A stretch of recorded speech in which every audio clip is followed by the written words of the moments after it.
ensemble pour faire d'Andrézy une ville durable. Alors nous pensons que la culture doit nous permettre de faire du commun pour préserver nos biens communs quand elle est intergénérationnelle et inclusive.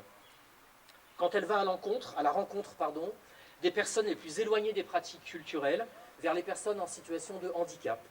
Quand elle est sobre et résiliente, quand elle respecte le travail des artistes, quand elle met en valeur notre patrimoine, nos savoirs et nos savoir-faire, quand elle est inventive et participative.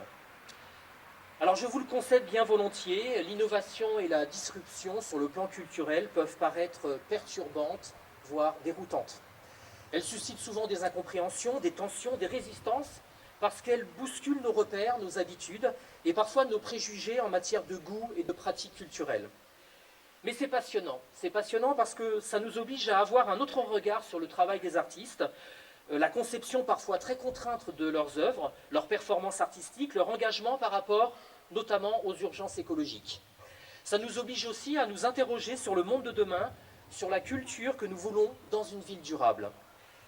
L'île Nancy est encore un écrin de verdure, mais certains choix d'aménagement, les effets du dérèglement climatique, la pollution du fleuve fragilisent inexorablement ses berges, sa faune et sa flore.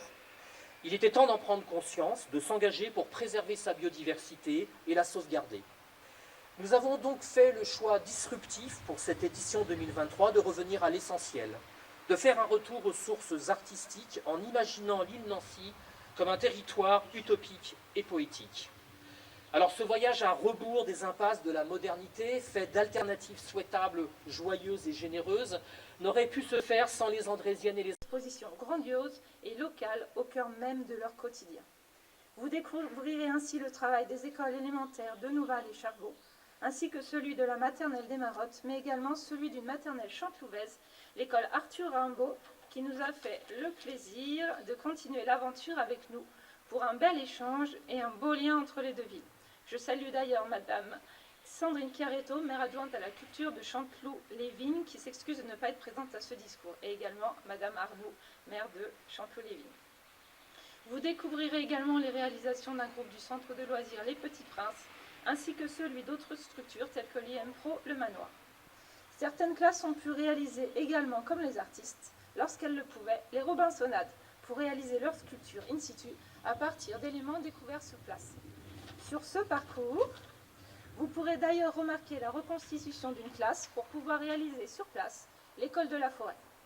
Les enfants pourront également y trouver des lits afin de prendre le temps de se poser et se reposer, tout en s'interrogeant et en observant les merveilles de la nature, tout en savourant ce qui nous entoure.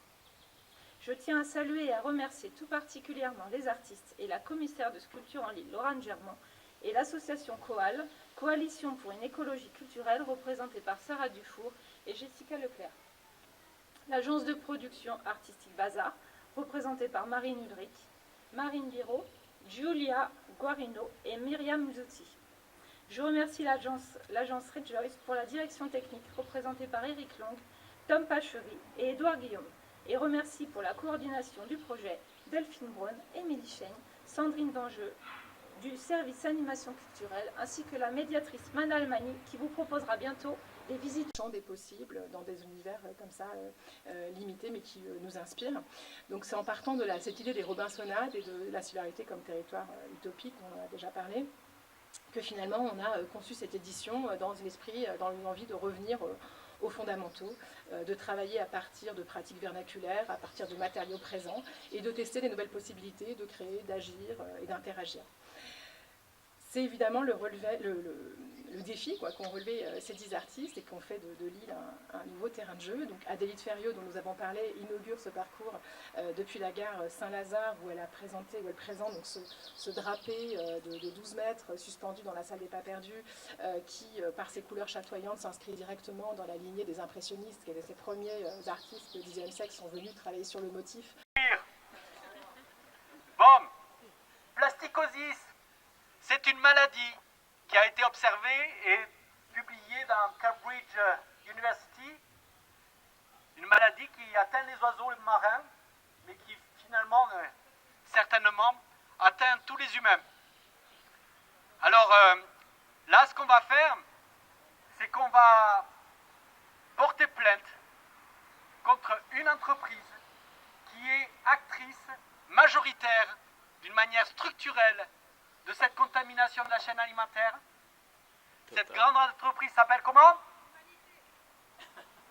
Comment elle s'appelle cette grande entreprise? Total. Non, c'est pas l'humanité parce que les femmes et les enfants n'y sont pour rien. Alors, comment elle s'appelle cette grande entreprise? Coca-Cola! Bravo! Oui, ouais, mais c'est surtout Coca-Cola qui, suite à une étude en 2020, il a été démontré, malgré la Covid, avec un gros travail d'analyse de tous les déchets récupérés sur les plages et les rivières, que Coca-Cola rassemble à elle seule les deux compagnies Nestlé et PepsiCo en matière de déchets plastiques sur les bords de mer. Donc Nestlé et PepsiCo, ça pèse lourd aussi. Voilà, Danone, évidemment, n'est pas épargné de sa responsabilité. Et justement, on va aller étudier tout ça. Alors, s'il vous plaît, je vous invite à m'accompagner jusqu'aux berges de la Seine, puisque nous porterons plainte pour la Seine et nous demanderons pardon. Et demain, dans le cadre d'un traité international auquel déjà l'Arabie Saoudite, les États-Unis ou la Chine souhaitent s'opposer.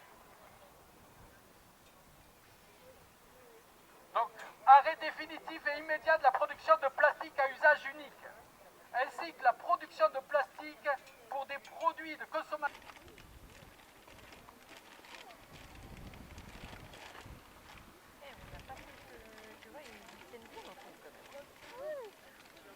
Ça, c'est où là? Oh Oh non Ah non. Là c'est trop petit. Ah, il n'y a pas les... Y a pas les...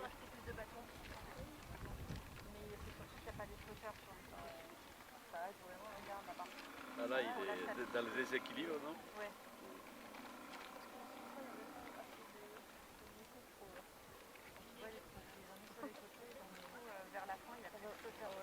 Ça a vraiment aidé. Oui, Les ça sera plus simple. jusqu'au bout. On demande le retour. Retour.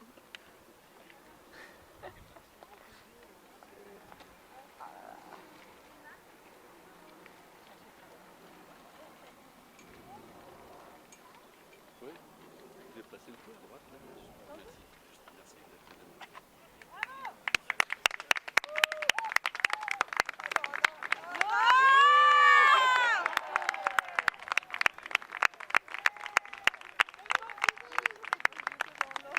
Merci. Il pourra pas parce que c'est compliqué.